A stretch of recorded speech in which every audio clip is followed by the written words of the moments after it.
मैं हुसैन सुल्तान हिंदुस्तान डेली में आपका इस्तकबाल करता हूँ। इस वक्त हम मौजूद है मुमरा के अमृत नगर के दरगाह गेट के पास। आपको बता दें, जिस तरीके से पिछले दिनों पार्लियामेंट में जो हादसा पेश आया था, बीएसपी के जो सांसद थे दानिश अली को जिस तरीके से भाजपा के जो सांसद ने जो अभद्र भाषा का जो प्रयोग किया था, उसको लेकर पूरी देश इसकी कड़ी निंदा कर रहा है। वहीं पे आज मुमरा में भी समाज सेविका मर्जिया शानू पठान की ओर से यहाँ पे एक मूक मोर्चे का यहाँ पे आयोजन किया गया और इस मूक मोर्चे के आयोजन के मौके पर मर्जिया शानू पठान ने बताया कि जिस तरीके से देश में G20 के मौके पर जिस तरह यहाँ के प्रधानमंत्री गल्फ़ के लोगों का यहाँ पे इस्तकबाल कर रहे हैं, तो कहीं ना कहीं आज यहाँ पर जिस तरीके से अभद्र भाषा का प्रयोग किया गया है और क्या क्या नहीं कहा गया, मुल्ला, कटवा और उग्रवादी, आतंकवादी तक यहाँ पे किया गया, वो भी ऐसी जगह पे जहाँ संसद में इस तरीके की बातें एक शोभा नहीं दी थी। इसके ऊपर उन्होंने कार्रवाई का मांग की है। क्या कुछ कहा इस मौके पर मर्जिया शानू पठान ने, आइए देखते हैं हमारी इस खबर में। आज हम सब यहाँ पर एक साथ इकट्ठा हुए हैं अपना निषेध जाहिर करने के लिए। आपको पता होगा 21 तारीख को पार्लियामेंट में जो नई पार्लियामेंट बिल्डिंग बनाई गई है, उसमें एक घटना हुई जिसमें बीजेपी के एक एमपी ने, रमेश बिधूरी जी ने, दानिश अली एक जो एमपी है उनके साथ कितनी बदतमीज़ी की, उनको गालियाँ दी गई, उनको आतंकवादी बोला गया, उनको उग्रवादी बोला गया और बहुत अश्लील वर्ड्स का यूज़ किया गया उनके लिए वहाँ पर। तो उसी का हम निषेध जाहिर करने के लिए आज यहाँ पर सब लोग इकट्ठा हुए हैं कि पार्लियामेंट एक ऐसी जगह है जिसको हम सब भारत के लोग न्याय का घर बोलते हैं, जहाँ पर रूल्स फॉर्मुलेट किए जाते हैं।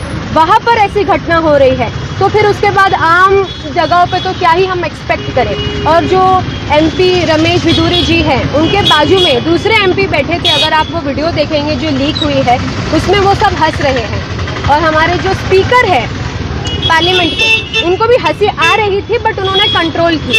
तो एक पार्लियामेंट जहां पर लॉ बने जाते हैं, जहां पर लोगों को सबसे ज़्यादा सेफ फील होना चाहिए, वहां पर एक इक्वल, उनके ही इक्वल स्थान पे जो बैठे थे, उनके इक्वल पोजीशन पे जो एक एमपी है दानिश अली, उनके साथ ऐसा बिहेवियर किया गया।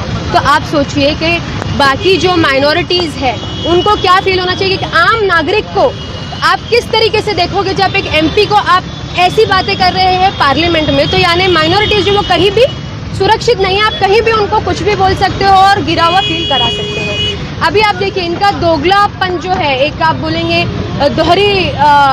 दोहरी इनकी जो डबल स्टैंडर्ड्स हैं, इनका जो दोहरा मापदंड आप बोलेंगे, डबल स्टैंडर्ड्स।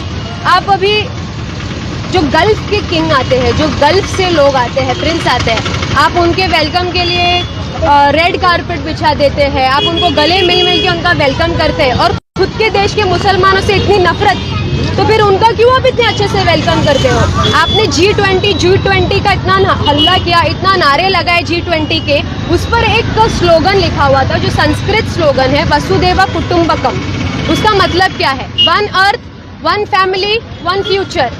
1 अर्थ तो ठीक है, आप छोड़ो, पर आप भारत देश को ही फैमिली की तरह, भारत देश में जो लोग रहते हैं, क्या आप उनको फैमिली की तरह ट्रीट कर रहे हो?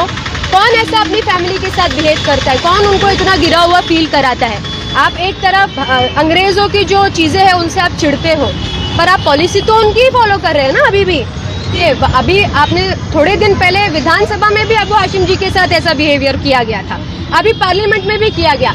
सबसे वहाँ पे जो हमारे स्पीकर है, उनकी रिस्पॉन्सिबिलिटी होती है कि वहाँ पर वो माइक ऑफ करे। वैसे वो फेमस है माइक ऑफ करने के लिए, जब भी कोई अपोजिशन कुछ बात करती है तो वो फौरन माइक ऑफ कर देते हैं। पर इस घटना के दौरान उन्होंने माइक ऑफ नहीं किया। अभी ये जो घटना हुई 2-3 मिनट 5 मिनट में आप बोलेंगे हुआ, उसके दौरान, उसके बाद तो सबने अपना जो निषेध है वो जाहिर किया है। अगर आप देखें न्यूज़ तो जितने भी अपोजिशन पार्टीज हैं उन्होंने आगे आकर अपना निषेध जाहिर किया है और मैं इसके लिए उनका सलाम करती हूँ कि उन्होंने एटलीस्ट आगे आके अपना निषेध जाहिर किया है इस चीज़ को लेकर। जबकि बीजेपी के जो लीडर्स हैं उनको खुद बाहर आके माफ़ी मांग लेनी चाहिए थी अभी तक के, और कार्रवाई उन पर हो जानी चाहिए थी, पर अभी तक की उस पर कोई कार्रवाई नहीं हुई है। तो हम सब as youth, as people of India, हम ये डिमांड करते हैं, हम ये रिक्वेस्ट करते हैं कि हमको प्राइम मिनिस्टर जी से रिक्वेस्ट करनी है कि सर, आप सिर्फ बीजेपी के प्राइम मिनिस्टर नहीं हैं, आप भारत देश के प्राइम मिनिस्टर हैं। तो ये जो घटना हुई है इसमें आप इंटरफेयर कीजिए और जल्द से जल्द जो एमपी है जिन्होंने ये हरकत की है उनके ऊपर आप कार्रवाई कीजिए।